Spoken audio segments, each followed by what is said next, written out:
Hi welcome back to my channel. கடந்த சில வாரங்களா கோல்டோட price தொடர்ந்து சரிஞ்சுக்கிட்டு வர்றது உங்க எல்லாத்துக்கும் தெரியும். அதுவும் குறிப்பா இந்த கோல்டோட பிரைஸுங்கிறது ஈரானுக்கும் இஸ்ரேல் அமெரிக்காவுக்கும் நடுவில் ஏற்பட்ட வார் தொடங்கின நாள்ல இருந்தே பார்த்தீங்கன்னா தொடர்ந்து சரிஞ்சுக்கிட்டு தான் வருது. பொதுவாகவே உலகத்துல பெரிய நாடுகளுக்கு நடுவில் ஒரு சண்டைங்கிற வரும்போது அப்போ கோல்டோட பிரைஸ் அப்ரிஷியேட் தான் ஆகும். பட் இந்த போர் தொடங்கில இருந்து கோல்டோட பிரைஸுங்கிறது தொடர்ந்து டிப்ரிஷியேட் ஆகிட்டு இருக்கு. ஸோ இப்படி கோல்டோட பிரைஸ் வார் சூழல்ல கூட வந்துட்டு சரியறதுக்கான காரணங்கள் என்னங்கிறத தான் இந்த வீடியோவில் உங்களுக்கு நான் ஒரு குயிக் அப்டேட்டாக கொடுக்க போகிறேன். வாங்க வீடியோவுக்கு போகலாம். இப்போ நம்ம கோல்டோட ப்ரைஸ் ஏன் சரியறதுக்கான காரணத்துக்கு தெரிஞ்சுக்கிறதுக்கு முன்னாடி கடந்த 12 to 14 மாதத்தில் கோல்டோட ப்ரைஸ் எந்த அளவுக்கு உயர்ந்திருக்குங்கிற நம்ம தெரிஞ்சுக்கிறது ரொம்ப அவசியம்னு நான் நினைக்கிறேன். இது நிப்பான் இந்தியா இடிஎஃப் கோல்ட் பீஸோட சார்ட். இந்த இடத்துல நான் பாயிண்ட் பண்ண இடம் வந்துட்டு ஜனவரி 1, 2025. இந்த ட்ரேடிங் டே அன்னைக்கு இந்த இடிஎஃபோட ப்ரைஸ் எவ்வளவா இருந்திருக்குன்னு பார்த்தீங்கன்னா 64 ரூபாயா இருந்திருக்கு. இந்த இடம் வந்து 31 டிசம்பர் 2025 போன வருஷத்தோட லாஸ்ட் ட்ரேடிங் டே. அந்த டேட் அன்னைக்கு க்ளோசிங் ப்ரைஸ் என்னவா இருந்திருக்குன்னு பார்த்தீங்கன்னா 110 ரூபா 11 பைசாவாக இருந்திருக்கு. ஸோ 12 மாதத்தில் இந்த இடிஎஃபோட ப்ரைஸ் வந்து 46 ரூபா 9 பைசா உயர்ந்திருக்கு. இது கொடுத்துருக்க ரிட்டர்ன் எவ்வளோன்னு பார்த்தீங்கன்னா 72% இருந்திருக்கு 2025 கேலண்டர் இயரில். இதே ஜனவரி 1, 2026 அன்னியிலிருந்து இதே பிப்ரவரி மிட் வரைக்கும் பார்த்தீங்கன்னா இந்த இடிஎஃபோட ப்ரைஸ் 110 ரூபாயில இருந்துட்டு 147 ரூபா வரைக்கும் போயிருக்கு. ஸோ 1.5 மாதத்தில் 37 ரூபா உயர்ந்திருக்கு. இதே ஜனவரி 1, 2025 இருந்துட்டு பிப்ரவரி 2026 மிட் வரைக்கும் பார்த்தீங்கன்னா 64 ரூபாயில இருந்துட்டு 148 ரூபா வரைக்கும் போயிருக்கு. ஸோ மோர் தென் 100% ரிட்டர்ன்ஸ் கொடுத்துருக்கு கோல்ட் அண்ட் கோல்ட் இடிஎஃப்ஸ். இப்படி அபரிவிதமான ரிட்டர்ன் கொடுத்த கோல்டு இந்த மாதம், அதாவது மார்ச் 1ஆம் தேதியிலேருந்து இன்னைக்கு வரைக்கும் தொடர்ந்து சரிஞ்சுக்கிட்டு தான் வந்துட்டு இருக்கு. குளோபல் மார்க்கெட்டில் பார்த்தீங்கன்னா கோல்டோட ப்ரைஸ் 13% கரெக்டாக இருக்குது. இந்தியன் மார்க்கெட்டில் 10% கரெக்டாக இருக்குது. இதே சில்வர் எடுத்திங்கன்னா அதோட நிலைமை இன்னும் மோசம். குளோபல் மார்க்கெட் 25% டவுன் ஆயிருக்கு. அதே மாதிரி இந்தியன் மார்க்கெட்டில் 21% கரெக்டாக இருக்குது. ஸோ இப்படி அபரிவிதமான ரிட்டர்ன்ஸ் கொடுத்த கோல்டோட ப்ரைஸ் இந்த ஒரு மாதத்தில் பெருமளவு கரெக்டாகிறதுக்கான காரணங்கள் என்னன்னு பார்த்தீங்கன்னா, முதல் ரீசனாக நான் எதை சொல்லுவேன்னு பார்த்தீங்கன்னா, யூஎஸ் டாலரோட வேல்யூ ஸ்ட்ரென்த் ஆனதான் ஒரு காரணமாக சொல்லுவேன். இந்த chart US dollar index chart, அதாவது டிஎக்ஸ்ஒய் சார்ட்னு சொல்லுவோம். இதை எதை மெஷர் பண்ணுதுன்னு பார்த்தீங்கன்னா, இந்த டாலர், யூரோ, அப்புறம் Japanese yen, British pound, Canadian dollar, Swedish krona, Swiss franc போன்ற ஸ்ட்ராங்கான கரன்சியோட கம்பேர் பண்ணும்போது எப்படி பர்ஃபார்ம் பண்ணியிருக்குங்கிறதா இந்த US dollar index DXY chart சொல்லுது. ஸோ இந்த சார்ட்டில் பார்த்தீங்கன்னா மார்ச் 1ஆம் தேதி அன்னைக்கு 97 பாயிண்ட்ஸ்ல இருந்திருக்கு யூஎஸ் டாலரோட வேல்யூ. இப்போ வந்துட்டு 100க்கு மேலே போயிருக்கு. ஸோ ஒரே மாதத்தில் 97லேருந்து 100 வரைக்கும் போயிருக்கிறது. இதுலேருந்து என்ன தெரிஞ்சுக்கலாம்னா, டாலரோட வேல்யூங்கிறது வந்துட்டு எப்போ வார் ஸ்டார்ட் ஆச்சோ அன்னிலேருந்து ஸ்ட்ரென்தன் ஆயிருக்கு.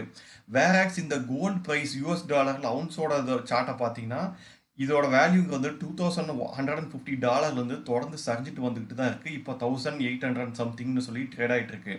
அது மட்டும் கிடையாது, கோல்டும் டாலரும் என்றைக்குமே சேர்ந்து ஏறாது.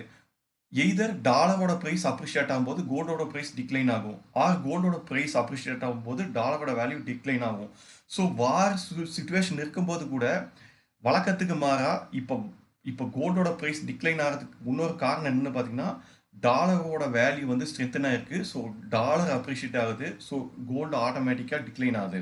அடுத்து இந்த போர் சூழலில் கூட கோல்டோட ப்ரைஸ் சரியறதுக்கு இன்னொரு காரணம் என்னன்னு பார்த்தீங்கன்னா, யூஎஸோட பாண்டோட ட்ரெஷரி ஈல்டோட பர்சன்டேஜும் பார்த்தீங்கன்னா லாஸ்ட் 1 மந்த்தாக நல்லா இன்க்ரீஸ் ஆயிருக்கு. இந்த ட்ரெஷரி பாண்டோட சார்ட்டில் பார்த்தீங்கன்னா பிப்ரவரி 15ஆம் தேதி இன்னைக்கு 4.1% இருந்திருக்கு பாண்டோட ட்ரெஷரி ஈல்டு. இப்போ பார்த்தீங்கன்னா அது 4.67ன்னு சொல்லி மேல் நோக்கி போயிட்டு இருக்கு. ஸோ பாண்டில் இன்வெஸ்ட் பண்ணுறதுனால அதோட ஈல்டோட பர்சன்டேஜ் ஜாஸ்தியாகிறதுனால, அதுவும் குறிப்பாக யூஎஸ் பேஸ்ட் எஃப்ஐஐஸ் அவங்களோட கோல்டோட பொசிஷனை கட் பண்ணிட்டு யூஎஸோட ட்ரெஷரி பாண்டில் அவங்க இன்வெஸ்ட்மெண்ட் பண்ணுறாங்க.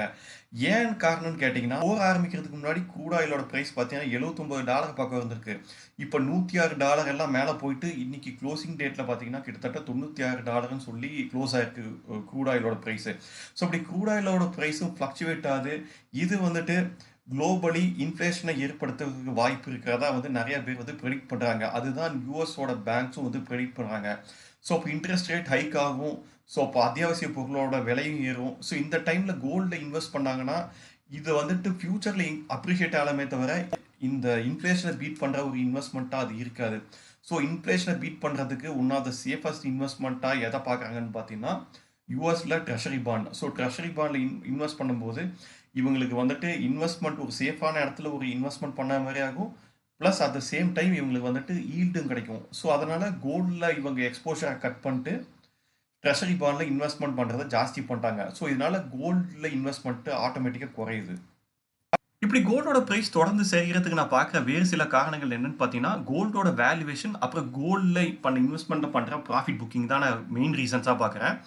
ஏன் அப்படி சொல்கிறேன்னு கேட்டிங்கன்னா, ப்ராஃபிட் புக்கிங்கிறது ஆப்வியஸ்லி எந்த ஒரு அசல் கிளாஸ்லையும் நடக்கும். இப்போ நம்ம ஒரு சாதாரண ரீட்டைல் இன்வெஸ்டர்ஸ் நம்ம ஒரு ஸ்டாக் வாங்கி வைக்கிறோம்.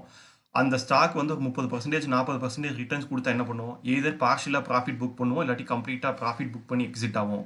ஸோ கோல்டு கடைசி 15-14 மாதத்தில் 100% மேலே அப்ரிஷியேட் ஆகிருக்கு அதோட ப்ரைஸ். ஸோ அப்படி இருக்கும்போது யாரெல்லாம் கோல்டு இன்வெஸ்ட் பண்ணியிருக்காங்களோ ஆப்வியஸ்லி அவங்கெல்லாம் இதில் ப்ராஃபிட் புக் பண்ணுவாங்க. எய்தர் பார்ஷலி பண்ணியிருப்பாங்க, இல்லாட்டி கம்ப்ளீட்டாக கூட பண்ணியிருக்கலாம்.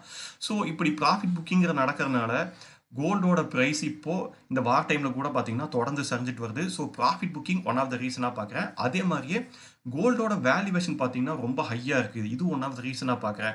நான் ஏற்கனவே சொன்ன மாதிரி லாஸ்ட் 14 மந்த்ஸில் கோல்டோட ப்ரைஸ் பார்த்தீங்கன்னா மோர் தேன் 100% வந்து உயர்ந்திருக்கு.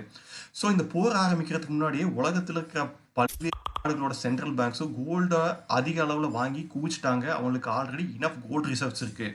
ஸோ இப்போ வாருங்கிறது ஆல் ஆஃப் அ சடன் வந்ததுனால யார் பெருமளவுக்கு கோல்டை வாங்குறதுக்கு ஆர்வம் காட்ட மாட்டேங்கிறாங்க. ஸோ இதனால் பார்த்தீங்கன்னா எந்த ஒரு நாட்டோட சென்ட்ரல் பேங்க் கோல்டு வாங்குறதுக்கு ஆர்வம் காட்டாதனாலேயே கோல்டோட டிமாண்டுங்கிறது இன்டர்நேஷ்னல் மார்க்கெட்டில் குறைஞ்சிருச்சு. ஸோ கோல்டோட டிமாண்டு கம்மியாச்சுனாலே ஆட்டோமேட்டிக்காக அதோட ப்ரைஸும் கம்மியாகும். ஸோ கோல்டோட வேல்யூவேஷன் வந்துட்டு ஓவர் பாட் ஜோன் இருக்கிறனால இப்போ இதோட ப்ரைஸ் வந்து கரெக்ட் ஆகிறது இன்னொரு ரீசனாக நான் பார்க்குறேன். ப்ளஸ் நிறையா பெரிய பெரிய இன்வெஸ்டர்ஸும் சரி, அதே மாதிரி ஹெட்ஜ் ஃபண்ட்ஸ் அண்ட் இன்ஸ்டிடியூஷனல் இன்வெஸ்டர்ஸும் இந்த சிச்சுவேஷனில் எப்படி அவங்க யூஸ் பண்ணுறாங்கன்னு பார்த்தீங்கன்னா, எப்போ வந்துட்டு இந்த வாங்கிறச்சோ அப்போ இருந்தே ஆயிலோட ப்ரைஸ் பார்த்து ரொம்ப வாலட்டைலாக போயிட்டு இருக்கு. ஸோ $100 மேலே கூட ஆயிலோட ப்ரைஸ் போச்சு. ஸோ இந்த சிச்சுவேஷனில் யூஎஸில் இருக்க ஸ்டாக் மார்க்கெட்ஸ் ஆகட்டும், இல்லாட்டி இந்தியன் ஸ்டாக் மார்க்கெட் ஆகட்டும், இல்லாட்டி உலகத்துக்கு எந்த நாட்டோட ஸ்டாக் மார்க்கெட் ஆகட்டும் பெருமளவில் கரெக்டாக இருக்குது. இந்த சிச்சுவேஷனில் ஃபண்டமெண்டலி ஸ்ட்ராங்கான ஸ்டாக்ஸ் எல்லாமே பெருமளவு விழுந்திருக்கு. ஸோ இதனால் என்ன பண்ணுறாங்கன்னு பார்த்தீங்கன்னா, இவங்கெல்லாம் அவங்க கோல்டில் அவங்க வச்சுருந்த பொசிஷனை கட் பண்ணிட்டு அந்த பணத்தை எடுத்துட்டு எங்கெங்கெல்லாம் வந்துட்டு நல்ல ஸ்டாக் நல்ல ப்ரைஸில் இப்போ கிடைக்குதோ அந்த ஸ்டாக்ஸில் நல்ல ப்ரைஸில் வாங்கி இப்போ பெருமளவு குவிக்க ஆரம்பிச்சிட்டாங்க. ஸோ தட் இந்த போருங்கிறது வாழ்க்கை பூரா தொடர்ந்து போயிட்டே இருக்க போகிறது கிடையாது. At some point of time போருங்கிறது ஸ்டாப் ஆகும், இல்லாட்டி இதோட தாக்கம் குறையும். ஸோ அப்போ என்னாகுன்னு பார்த்தீங்கன்னா மார்க்கெட் ஆட்டோமேட்டிக்காக பிக் ஆகும். ஸோ அந்த டைமில் பார்த்தீங்கன்னா ஃபண்டமெண்டலி ஸ்ட்ராங்கான ஸ்டாக்கில் வந்து ஆல்ரெடி நல்ல ப்ரைஸில் ட்ரேட் ஆகிட்டு இருக்கும். இதே இந்த சிச்சுவேஷனில் பார்த்தீங்கன்னா இப்போ அந்த ஸ்டாக்ஸ்லாம் நல்லா பீட் அண்ட் டவுனாக இருக்குது. ஸோ இப்போ வாங்கி குவிச்சாங்கன்னா என்ன ஆகுன்னு பார்த்தீங்கன்னா நாளைக்கு மார்க்கெட் இருக்கும் போது அவங்களுக்கு அது ஒரு நல்ல ரிட்டர்ன்ஸ் கொடுக்கும்.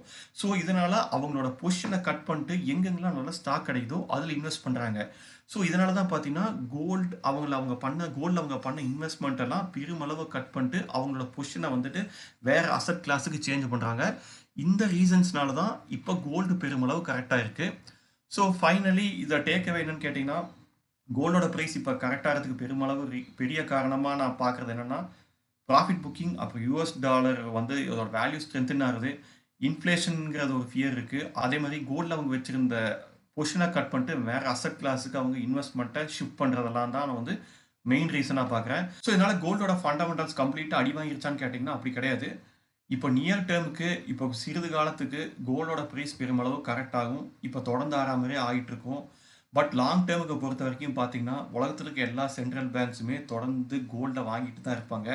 ஸோ கோல்டோட ப்ரைஸ் எப்போ பெருமளவு கரெக்டாக ஒரு ஸ்டேபிளான ஒரு நிலைமைக்கு வருதோ அப்போது உலகத்தில் இருக்க பல்வேறு நாடோட சென்ட்ரல் பேங்க்ஸும் எகெயின் கோல்டை வாங்க ஆரம்பிப்பாங்க. அப்போ கோல்டோட டிமாண்ட் இன்க்ரீஸ் ஆகும், அப்போ கோல்டோட ப்ரைஸ் அப்ரிஷியேட் ஆகும்.